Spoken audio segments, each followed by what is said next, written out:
So this is the pipe warmer. This is what we use to warm up the steel rods or pipes.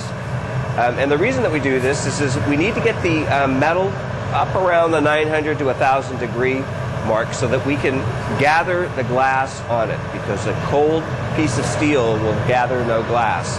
Gathering is what we call dipping into the furnace, into the 2,200 degree furnace, to get a coat of molten glass on the edge, or on the tip of it. What I'm doing right now is I'm letting the hot molten glass warm up that pipe, or at the end of the rod there. And I'm also letting it cool on the actual surface of the glass, so that the next time that we go in and we gather, it's going to allow for it to get a bigger ball of molten glass on the tip of it. If it was too hot, it'd fall right off. So allowing it to cool out, to chill out, will make for a larger ball of molten glass.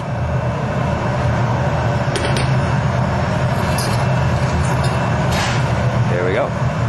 So we go over to the table, and the first thing we want to do is we want to roll it in a green. This is a fine, fine moss green powder.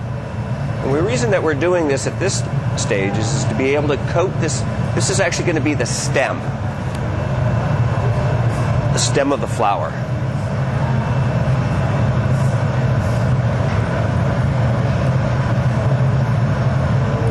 All right, so one more time like this, and we'll go melt in all of this powder that we've gathered on here. Now for color, this is just one color on the stem, and I like to go ahead and put a second color on it to add a little texture to the stem, a little different high and low and dark and light. So your eye sees that after the piece has been pulled. So all that is melted in, all that powder is melted in, and now we're going to go back to a little larger crystal, green crystal, that will go in over the edge of it like that.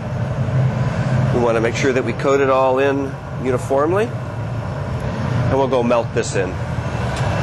This different color will cause streaks in the stem, much like you'd get in real life. You'll see a slight variation in the texture of a stem of a flower or a plant. We're fairly limited to our colors that are available, but we can blend a lot.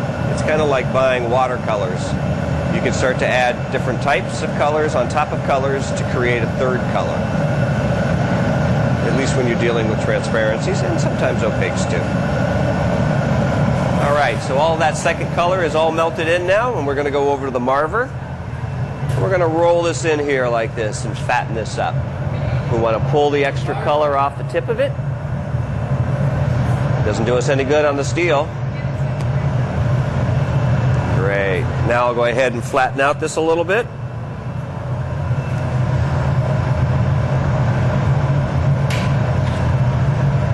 And we want to thicken this up. I'm going to add the extra texture in there. We're also chilling it out when we do this.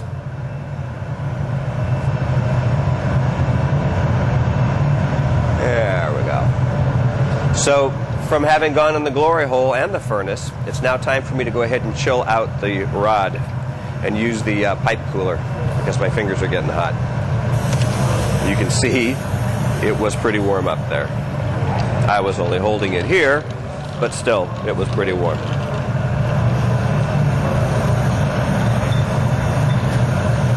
And we want to go ahead and make it so that this is comfortable, because we do have to go back in and gather one more time.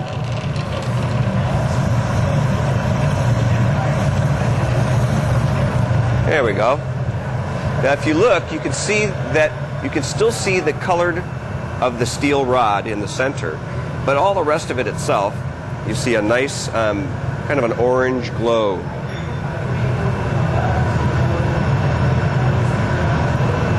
There we go.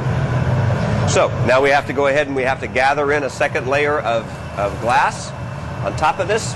We're going to gather on top of this big ball here.